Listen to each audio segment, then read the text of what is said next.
Welcome to the deep dive. We're here to unpack complex topics and give you the story behind the story. That's right. And today, wow, we're diving into something that just exploded back onto the scene years after it finished the legal drama Suits. It really did. Suddenly it was everywhere again on streaming. Absolutely. It hooked a whole new generation, but it also, got us original fans talking again, debating. Oh, definitely. So Suits, at its core, is about Harvey Specter, this kind of super slick corporate lawyer. The closer. Right, the closer. And his associate, Mike Ross, who's brilliant, but he's a college dropout, the Yeah. big secret. He has this amazing photographic memory, but no law degree. And they're navigating this high-stakes New York City law firm. Exactly. Yeah. So our mission today is to really get into the weeds of its 9-season run. We want to look at what made it work, but also focus on those, let's say, more contentious later seasons and how it all wrapped up. Yeah, how did it shape its legacy? And we've got some great stuff to draw on passionate fan chats from Reddit, those critical rankings from places like Collider and Screen Rant, and some really insightful actor interviews, too. It's a good mix. Should give us a well-rounded picture. Okay, let's get into it. That original hook for Suits, I mean, it was pretty bold, wasn't it? Oh, yeah. Harvey Specter hiring Mike Ross. This kid's Yeah. a genius. Photographic memory, the whole eidetic thing. But zero law degree. Zip. Zero. That was the gamble. Thinking back to season 1, season 2, what really grabbed you? For me, it was that mentor-mentee thing, Harvey and Mike, plus the banter was just so sharp, so quick. Totally. And Mike using that memory to find some obscure loophole. Yeah. It really spiced things up. Kept you guessing how he'd put it off. Season one, especially, I mean, it felt almost flawless in setting up the world and these characters. It did a great job. And that secret, Mike's secret, was the engine, right? The constant tension underneath everything. Definitely. It justified how he could even function, let alone excel in that environment. Pulling facts out of thin air, basically. But, that kind of superpower, it's a classic writing problem, isn't it? I Well, how do you keep the stakes high when your main guy can just sort of remember everything?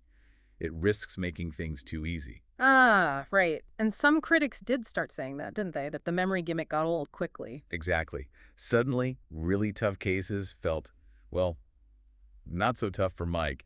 It lowered the tension. Made him a bit of a super lawyer. Less relatable, maybe. Yeah, some felt he could win with minimal effort, which can make a character feel, I don't know, too clever, maybe even boring eventually. Yeah. You lose that struggle. But for others, that memory was the show, The entire pull of the pilot, someone called it. It was unique. True, it was definitely distinctive, but I think the writers saw that challenge too. The show did start to move away from Mike's memory being a superpower all the time. Yeah, that's a good point. And honestly, I thought the stories got more compelling when he had real problems, like actual consequences. Like going to jail. Exactly, serving literal time in jail in season 6. That stripped away the easy fix of his memory. It forced him to deal. That was a definite turning point. It wasn't about his intellect saving him anymore. It was about the fallout from the big lie. It made him more human, maybe, showed his vulnerability. Yeah, I think so. Yeah. It proved that sometimes the best drama comes from a character's weaknesses, not just their strengths. Okay, so the show adapted, but then came the really big shifts. The cast departures. That really changed the game. Let's talk Rachel Zane first, Meghan Markle. Right. Huge fan favorite. Smart, ambitious character. And then her real life took this pretty extraordinary turn. Understatement. Her engagement to Prince Harry, end of season 7, 2017, that changed everything. Royal family rules meant, well, no more acting. Was it just the engagement, though? I remember hearing rumors about behind-the-scenes stuff, pressure. Yeah, there were definitely reports floating around, things suggesting the palace, and maybe the British tabloids too, had a say in Rachel's storylines for seasons 6 and 7. Like harassing the writers. Seriously. That's what some reports claimed. It sounds like it got pretty intense, and eventually Suits and Meghan agreed to part ways because of all the drama. It wasn't just a simple moving on situation. Wow. So a really complex exit. And of course, she stepped back from acting for a while, but then came back with other projects. Right, documentaries, her lifestyle show, which, interestingly, probably helped fuel some of that later Suits resurgence on streaming. Yeah. Get your name out there. Good point. And then, boom, at the same time, Rachel leaves, Mike Ross leaves too, Patrick J. Adams. Yeah, the double whammy. And for so many fans, that was it. The show lost its stride. That Harvey and Mike core was just gone. Really was the heart of the show for many. So why did Patrick Adams leave? What were his reasons? He was pretty open about it, actually. Oh. Said he felt miserable towards the end, was drinking too much. He wanted to change, wanted to direct more. Really? Wow. Yeah, he even said, quite bluntly, the only reason to stay was the money. That tells you a lot about where his head was at. So it was a personal decision for his well-being, his creativity. Seems like it. He did come back for a few episodes in season 9, but only because he felt it worked for Mike's story. It wasn't just for show. And we also lost Jessica Pearson before season 8, Gina Torres. Another huge loss. Jessica was the anchor, the boss. Her leaving created a massive power vacuum. Changed the whole dynamic at the top. And her spin-off, Pearson, it didn't really fly, did it? No, sadly it didn't. Which kind of highlights how crucial that original Suits ensemble chemistry was. Jessica was such a force within that world. So losing Rachel, Mike, and Jessica, that's basically ripping the heart out of the show's dynamics. Pretty much. The Harvey-Mike banter, gone. Mike and Louie's rivalry and weird respect, gone. Jessica's authority, gone. The writers must have been scrambling. They had to cobble something together to even get to an ending, didn't they? Yeah, trying to build new foundations while the original structure was, well, missing key pillars. It's a tough spot for any long-running show. Yeah. How do you stay you when the you keeps changing? That's the eternal question, right? And it leads us straight into those later seasons, season 8, season 9. Talk about dividing the fans. Oh boy, yeah. You see it online all the time. Should I even bother watching after season 7? Mike and Rachel leaving was a deal breaker for a lot of people. It's totally understandable. And if you look at, say, the critics, they often weren't kind. Collider put season 8 dead last, 9th out of 9. Ouch. What were the main complaints? Things like a bit of mess, lacked direction, felt like they were just revisiting tired stories. The whole Don and Harvey will, they won't, they felt repetitive to some by then. Louis' storylines got called silly and unrealistic. And the new characters, like Samantha Wheeler. They didn't always land. Yeah. Some felt Samantha just brought unnecessary chaos. Yeah. In season 9, while ranked a bit higher, like 7th, still had those jarring changes in cast and dynamics for some fans. Yeah. It sounds like maybe the writers were struggling, running out of steam, but the network wanted more. That's often the suspicion, isn't it? That they had clearly been out of ideas. Maybe the central premise itself felt resolved after Mike finally dealt with his secret, but USA Network was ordering more seasons. You have to fill the time somehow. But hang on, it wasn't all negative, right? Some people actually liked seasons 8 and 9. Oh, absolutely. There's a whole other side to it. Some fans argued they were different and in many ways better without the constant Mike-Rachel drama overshadowing everything else. Interesting. So what'd they like?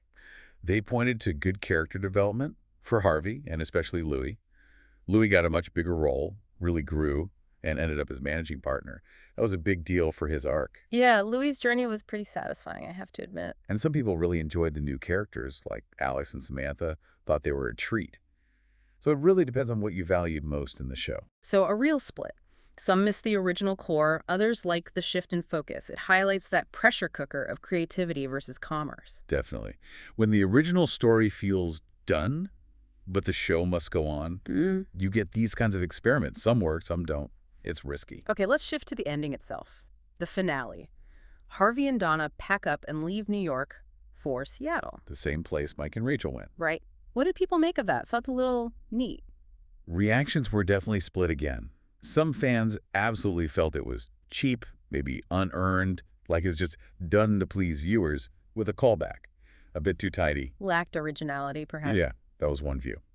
But others saw it differently. They felt it was suitable and satisfying. Harvey had beaten New York, conquered it, in his way. So Seattle was a new chapter, a sign of growth. Exactly.